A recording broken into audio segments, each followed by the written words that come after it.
سورہ انعام ہے نا؟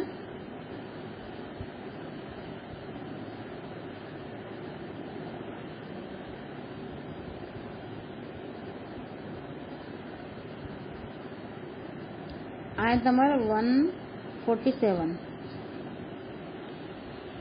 فَإِنَّ ہے فَإِنَّ كَذَّبُوكَ فَقُلْ رَبُّكَ ذُو الرَّحْمَةِ الْوَاسِعَةِ وَلَا يُرَدُّ بَأْسُهُ عَنِ الْقَوْمِ الْمُجْرِمِينَ۔ پھر اگر وہ تجھے جھٹلائے تو کہہ دے تمہارا رب وسیع رحمت والا ہے اور اس کا عذاب مجرم لوگوں سے ہٹایا نہیں جاتا۔ یعنی پھر اگر وہ تجھے جھٹلائے تو کہہ دے تمہارا رب وسیع رحمت والا ہے اور اس کا عذاب مجرم لوگوں سے ہٹایا نہیں جاتا۔ یہ اللہ رب العالمین نبی صلی اللہ علیہ وسلم سے فرما رہے ہیں اگر یہ لوگ تجھ کو جھٹلا دے تو سمجھ جانا آپ کا رب کیا ہے، بہت زیادہ وسیع اور رحمت والا ہے، اس کا عذاب مجرم لوگوں سے نہیں ہٹایا جائے گا۔ جو اللہ اور رسول کو جھٹلائیں گا وہ کس کیٹیگری میں آئیں گا؟ وہ مجرم کی کیٹیگری میں آ جائیں گا، ٹھیک ہے۔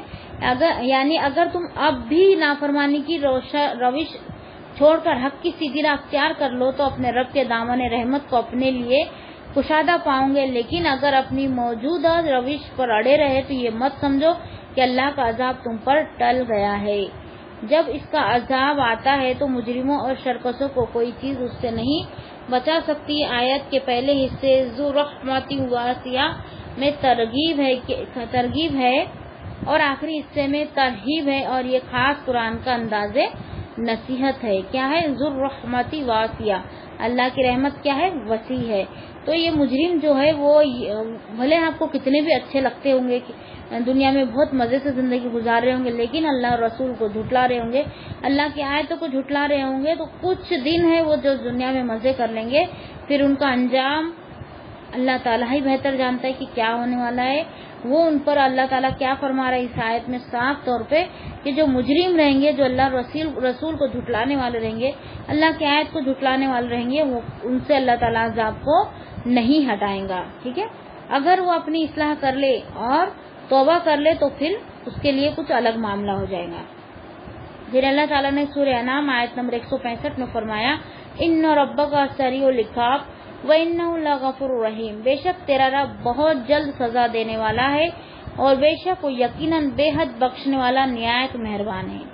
اور سورہ ہجر آیت نمبر 49 اور 50 میں فرمایا نبی عبادی انی انا الغفور الرحیم وان عذابی هو العذاب العلیم، میرے بندوں کو خبر دے دے کہ بے شک میں ہی بے حد بخشنے والا نہایت رحم والا ہوں، اور یہ بھی کہ بے شک میرا عذاب ہی دردناک عذاب ہے۔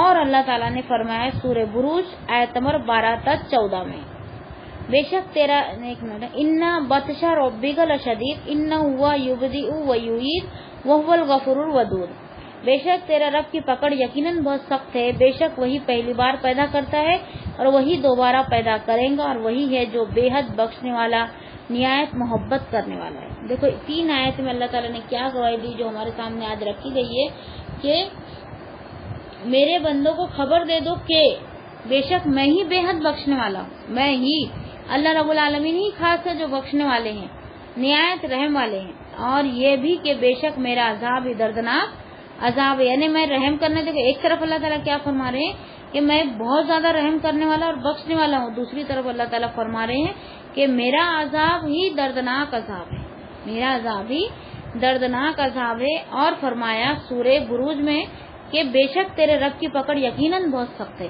تو اس سے پہلے میں نے آپ کو سمجھایا دیکھو سکے کے 2 پہلو ہوتے، ایک ہوتا ہے اللہ تعالیٰ ایک پہلو میں اللہ تعالیٰ کیا فرما رہے ہیں کہ میں بے حد رحم کرنے والا اور بخشنے والا ہوں، اور دوسرے پہلو میں اللہ تعالیٰ کیا فرما رہے ہیں کہ میں بہت زیادہ عذاب دینے والا، دردناک عذاب دینے والا بھی ہوں۔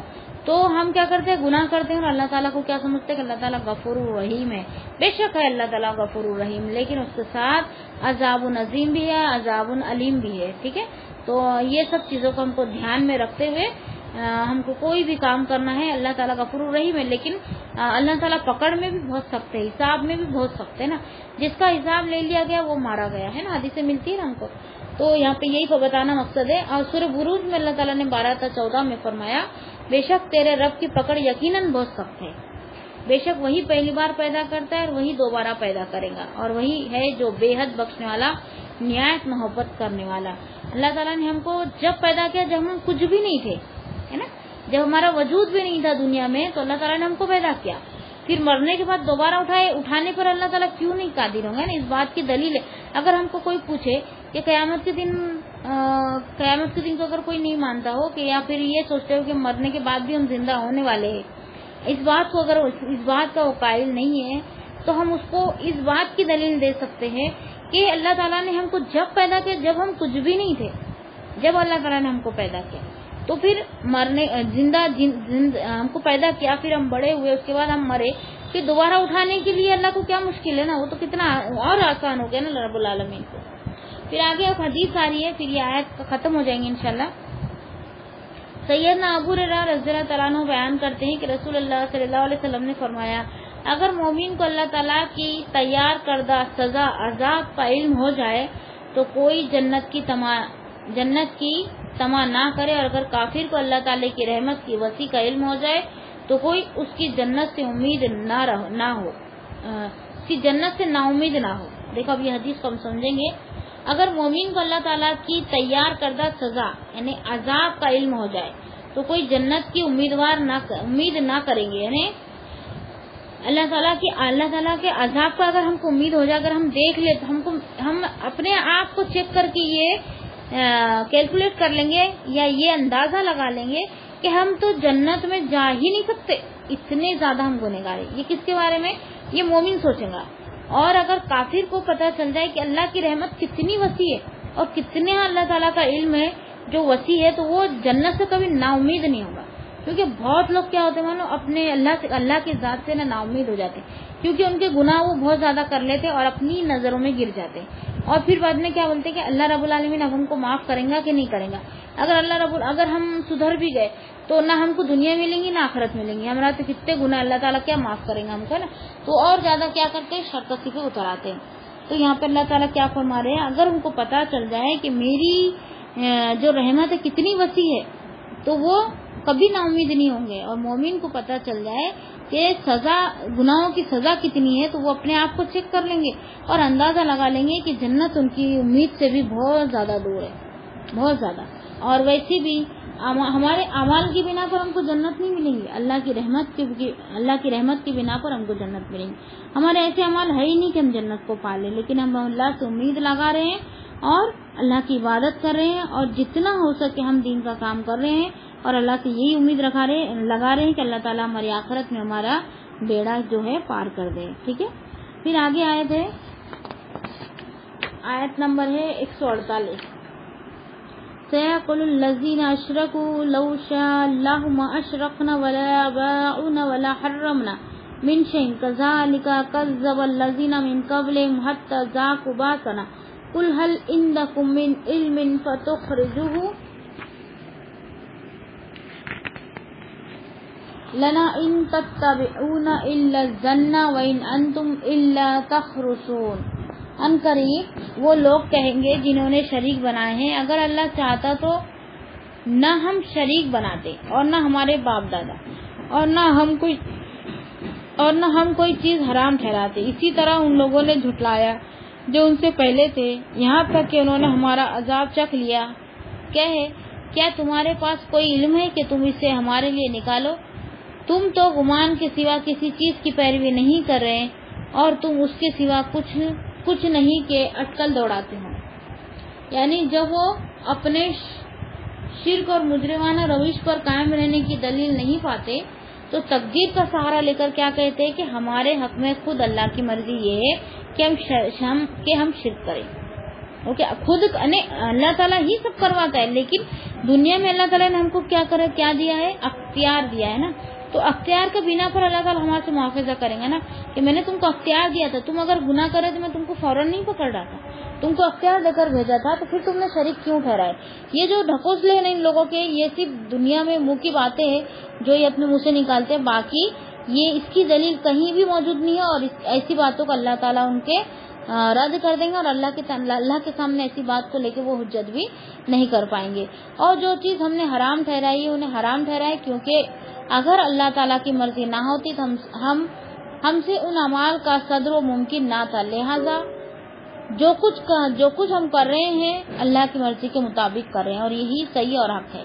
وہ اپنی بات کو حق بتانے کے لیے، اپنے آپ کو سچا ثابت کرنے کے لیے یہ سب باتیں کریں. دیکھو یہ ویسے بھی دیکھنا، کوئی بدماش ہوتا ہے نا، اگر کسی کو چیک کرنا ہے نا کہ انسان کیسا ہے، تو اس کو کیسے چیک کرنا کہ دوسروں کی باری آتی ہے نا تو بہت بہت زیادہ باتیں کرتا ہے نا.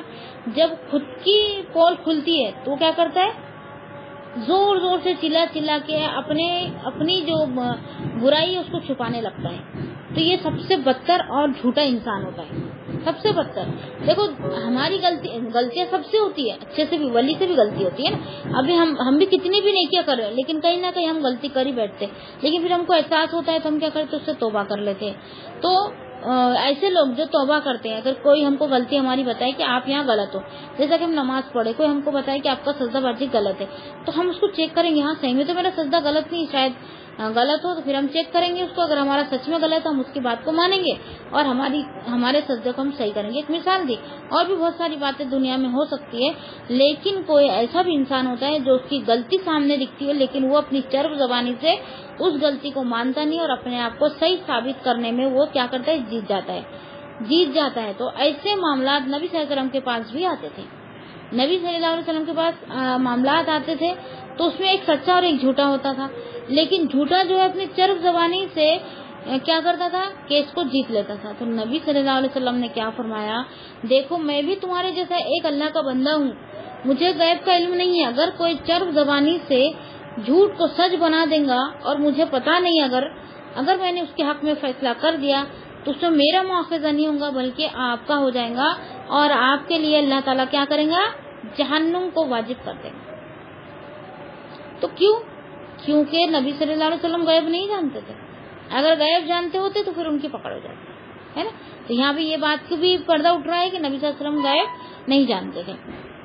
پھر آگے اس کے بعد اللہ تعالیٰ نے نبی کریم صلی اللہ علیہ وسلم کو خطاب کر کے فرمایا کہ آپ مشرکین سے کہیے کہ اگر تمہارے پاس کچھ ایسی معلومات ہے جن کی بنا پر تم کہتے ہو کہ اللہ تمہارے حال پر راضی ہے تو اسے ظاہر کرو. اس کے بعد اللہ نے خود ہی فرمایا کہ اہل شرک، تمہارے پاس وہم و خیال، اعتقاد و فاسد کے علاوہ کچھ بھی نہیں. تم یوں نہیں اللہ کے بارے میں جھوٹ بولتے ہو.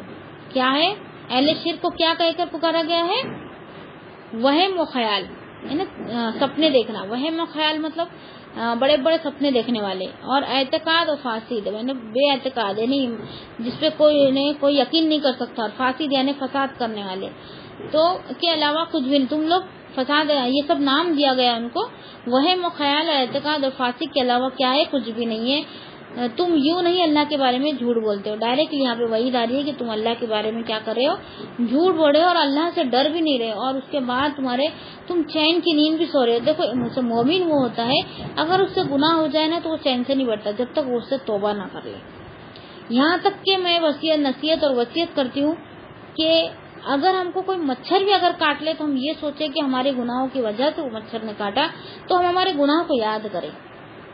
یہ ڈیلی روٹین میں ہمارے رکھیں کہ رات کو جب ہم سونے جائیں تو بستر پر جب ہم ہمارے شام کے جو اذکار ہم پڑھ لیتے ہیں اور جو معاملات ہیں بستر پہ جانے کے جب ہم پڑھتے ہیں تو تھوڑی دیر 5 منٹ آنکھ بند کر کے ہم یہ سوچیں کہ دن بھر میں ہم نے کیا کیا کیا، کتنا جھوٹ بولا، کتنے لوگوں کو ستایا، کتنی ریاکاری کری، کتنی شیخی بگاری ہے نا، بہت بڑا مارتے، معاشرے میں ہماری بن جانے ہونا کر کے بہت ساری تدبیریں ہم کرتے.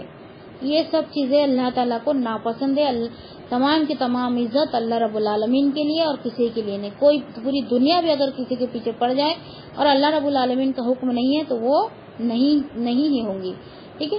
پھر آگے ہے یہ بھی آج بھی ہماری جو آیت ہے وہ کمپلیٹ نہیں ہوئی ہے. انشاءاللہ ہم اس کو کل کمپلیٹ کریں گے. آج ہمارا وقت ہو چکا ہے تو میں اپنی بات کو یہیں روکوں گی. سبحانک اللہم و بحمدک، اشہد ان لا الہ الا انت، استغفرک و اتوب الیک. سبحان ربک رب العزت عما یصفون، السلام علی المرسلین، الحمد للہ رب العالمین. والآخر ان الانسان لفی خسر الا الذین آمنوا وعملوا الصالحات وتواصوا بالحق وتواصوا بالصبر. السلام علیکم ورحمۃ اللہ وبرکاتہ.